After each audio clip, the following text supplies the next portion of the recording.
are going to learn English grammar chapter pronoun. In last video we discussed what is meant by pronoun. आपण पाहिले pronoun कशाला म्हणतात? नामाबद्दल वापरल्या जाणाऱ्या शब्दाला pronoun म्हणतात. ओके, म्हणजे सर्वनाम. मग तेवढेच होते का ऑब्जेक्टिव्ह प्रोनाउन आहे आणि सब्जेक्ट प्रोनाउन नाही. त्यातलं पण आपल्याला पाहिजे की ऑब्जेक्ट प्रोनाउन कधी वापरायचे. मी शॉर्ट मध्ये एक एक्झाम्पल दिलं होतं, पण डिटेल मध्ये आपल्याला पाहायचं आहे. चला मग आज पाहूया अजून तेवढेच प्रोनाउन आहेत का? अजून एक नाही, अजून आहेत प्रोनाउन. चला मग पाहूया कसे बदल होत आहेत प्रोनाउन मध्ये. आपण काल पाहिलं आय, वी हे प्रोनाउन आपण काल पाहिले. I, we, he, she, you आणि दे. ओके, हे प्रोनाउन तुम्ही पाहिलेले आहेत, आपण हे वापरलेले पण आहेत. आता याच प्रोनाउनचं काय होते, फक्त केस चेंज होते, म्हणजे विभक्ती चेंज होते.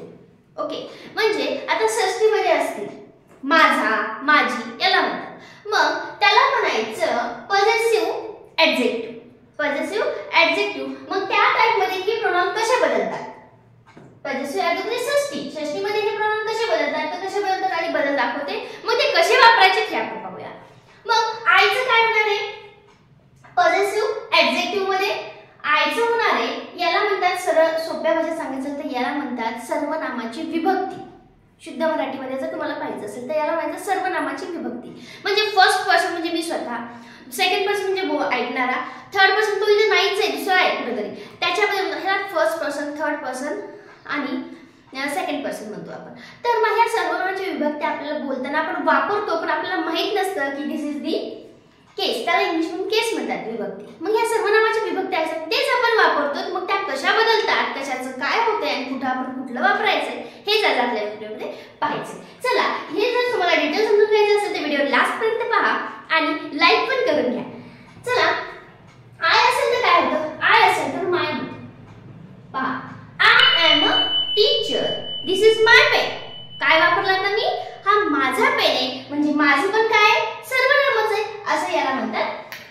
तुम्ही वापरता, तुम्हाला माहित नाही की दिस इज द पॉझेसिव्ह ऍडजेक्टिव्ह. ओके, चला आता वी. वीचं काय होते? अवर. वीचं काय होते? अवर होते.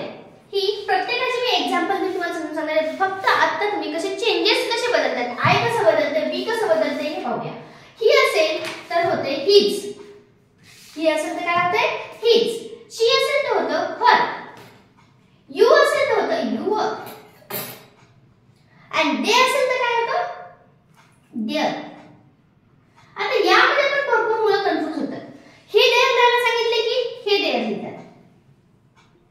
मग हे देअर आणि हे दोन देअर इथं आहेत, देअर लिहिले. मग या दोन्ही मध्ये काय फरक आहे हाच खूप जणांना माहित असतो. इव्हन इंग्लिश मीडियमला, मराठी मीडियमला पण नाही कळत आणि इंग्लिश मीडियम मध्ये आज असतात मुलं, त्यांना पण खूप कन्फ्युजन होतं. हे देअर आहे का हे देअर? पण दोन्ही मध्ये काय फरक आहे हे सुद्धा जाणून घ्या. चला, देअर म्हणजे ते, त्यांचं, त्या ठिकाणी हे वापरायचं. देअर म्हणजे तेथे. हिअर देअर होतं. ह्या देअर म्हणजे तेथे. देअर म्हणजे काय? तेथे. आणि हे देअर म्हणजे त्यांचं. हा फरक आहे, खूप मोठा फरक आहे. सगळ्यांना वाटतं की नाही देअर देअरच आहे, कुठलं लिहितात. No way, this is the wrong. Little bit concepted, small concepted, but be careful about that because we will try to this confusion आपल्याला रिमूव्ह करायचे. आपल्याला काय करायचं, ट्राय करायचं हे कन्फ्युजन रिमूव्ह करायचं. कुठलं पण चालतं वापरलं, नो नो नो, तसं होऊ शकत नाही. कुठलं पण जर वापरलं तर मीनिंग बदल. म्हणजे काय ते आणि मग हे देअर काय त्यांचं. ओके, चला मग हे कसं देअर आहे? पॉझेसिव्ह ऍडजेक्टिव्ह मध्ये चेंज झालेलं, म्हणजे एक प्रकारचं सर्वनामच म्हणायचं. हे सर्वनामचे विभक्त आहे. म्हणजे हे माझे आहे. आता बघा मी म्हणते आयचं काय झालं माय. आता हे कसे चेंजेस आहेत आता स्क्रीनशॉट घ्या, म्हणजे समजेल तुम्हाला पॉझेसिव्ह ऍडजेक्टिव्ह मध्ये कसे चेंजेस होतात. पॉझेसिव्ह ऍडजेक्टिव्ह मध्ये हे षष्टी. मग आयचं माय झालं, वीचं अवर, हिचं हिज, शीचं हर, यूचं युअर आणि देचं देअर होते. या पद्धतीनं आता याचा सेंटेन्स मध्ये वापर करायचा आणि पहा मग ती कशी आपल्याला सर्वनाम आयडेंटिफाय करता येतात. जर तुम्हाला पाहिजे असेल पॉझेसिव्ह ऍडजेक्टिव्ह कसे चेंजेस आहेत तर स्क्रीनशॉट घेत चला, अदरवाइज नोट डाऊन करायचं. आता मायचं माय. मायचं काय होते, म्हणजे कशाचं माय होते? आयचं होते. चला पाहूया मग ते सेंटेन्स.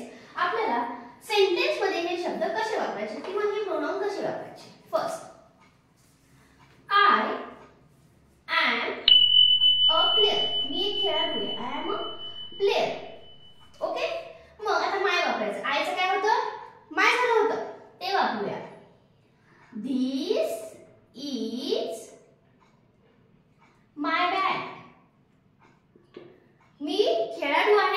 माझी बॅट, माझी म्हणजे आयचं काय झालं, माय झालं. हे पण सर्वनामच आहे, हे पण सर्वनामच. Okay, next, he is a farmer. काय, ही इज अ फार्मर. मग आता हिचा बदल करायचा. आपण हिचं पाहिलं, हिचं काय होते, हिज. मग चला लिहूया. हिचं काय होते, that is his ox. He is a farmer, तो कोण आहे, शेतकरी, आणि हा त्याचा बैल आहे. इथे कसं वापरलं, हिचं काय केलं मी, हिज केलं, हा त्याचा बैल आहे. नेक्स्ट, आता शीचं घेऊया आपण. शी पण पाहिले, शी इज अ नर्स. ती एक नर्स आहे. She is a nurse and that is her cap. शीचं काय केलं मी, हर. ती एक नर्स आहे आणि ही तिची टोपी आहे. तिची साठी काय वापरलं मी, हर वापरलं. इथं ही इज अ फार्मर, तो शेतकरी आहे. दॅट इज हिज ऑक्स, आणि तो त्याचा बैल आहे. समजायला आपण कसं वापरतोय ते मगाशी बघितलं. हो, मला माहिती आहे, आयचं माय होतं, हिचं हिज होतं. हो, पण त्याला पॉझिटिव्ह ऑब्जेक्ट म्हणते माहितीये तुम्हाला, तो कसं वापरतात, हे वापरतात त्याचा. हिचं हिज केलं, हिचं शीचं हर केलं. आता नेक्स्ट यू बघूया. यूचं आपण कसं वापरतो. यूचं आपण माहिती, यूचं होणार आहे your. You are a postman. You are a postman. आता पहा, यू केलंय ना, यू वापरलंय. आता यूचं काय होणार आहे, युअर होणार आहे. मग इथे घ्यायचं, this is your bag. You are a postman. This is, तुम्ही पोस्टमन आहात, तुम्ही पोस्टमन आहात किंवा तू पोस्टमन आहेस. ही तुझी बॅग आहे, तुझी. इथे कशामुळे आपण ह्याचा अर्थ काय होतोय, तुझी. नेक्स्ट पाहूया, we are girl. We are girl.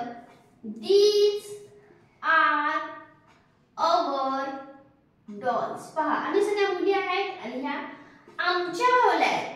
Hours काय केलं, आमच्या. हे पण कसं झालं मग, हे प्रोनाउन. आमचं, आम्ही, ते, त्यांनी, म्हणजे प्रत्येक ठिकाणी काय केलं, त्या ग्रुपला आपण हे केले, इंडिकेट केले कशाने, प्रोनाउनने. नेक्स्ट, देचं पाहूया. दे पण पाहिलं होतं आपण. They are boys. They are boys. आणि जाऊया, those are their balls. Those are their balls. पहा कसे दिसते. यूचं युअर केलं, बीचं अवर आणि देचं देअर केलं. आता या ठिकाणी मी हे देअर वापरणार आहे, देअर बॉल्स नाही वापरलं. देअर म्हणजे काय, तेथे. मग हे कुठलं आहे, त्यांचे बॉल दाखवायचं आपल्याला. काय म्हणायचंय, दीज आर द बॉयज, ते मुलं आहेत, ते मुलं आहेत. आणि दोज आर देअर बॉल्स, आणि हे जे बॉल आहेत ते त्यांचे. तिथे म्हणायचं नाही, त्यांचे आहेत, म्हणून हे देअर वापरायचं. Be careful about that. Two there म्हणजे हे देअर वापरू नका, ह्याचा अर्थ वेगळा होतो, हे असं होतं. इथे हे देअर वापरायचे. पहा, अशा प्रकारचे हे झाले आपले पॉझेसिव्ह ऍडजेक्टिव्ह, म्हणजे सर्वनामाच्या विभक्त्यामधला आपण एक घटक पाहिला, पॉझेसिव्ह ऍडजेक्टिव्ह. आता दुसरा पण पाहायचं आपल्याला, आपण जे काही ऑब्जेक्टिव्ह पाहिले होते, प्रोनाउन. मग ते कधी वापरायचे असतात, त्याला कसं हे करायचंय, हे पण खूप जणांना क्वेश्चन पडले असतील, तर मी त्याचा पण आन्सर एका व्हिडिओ देणार आहे. चला, व्हिडिओ कसा वाटला कमेंट मध्ये सांगत चला. Okay, like